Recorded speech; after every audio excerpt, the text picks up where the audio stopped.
What's the meaning of blue badge?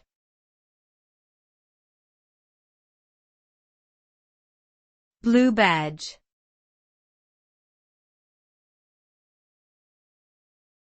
Blue badge.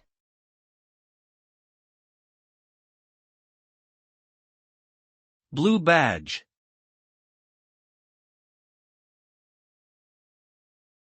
Blue badge.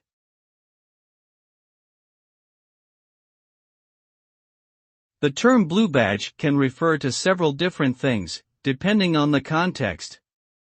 In general, however, a blue badge is a symbol or identifier of some sort. One common use of the term is to describe a badge worn by verified Twitter accounts, which signifies that the account has been confirmed as authentic by the social media platform. Another use of the term is to describe a parking permit for people with disabilities, which typically features a blue background and a wheelchair symbol. In some countries, blue badges are also used to indicate membership in certain organizations or to show that a person is a government official.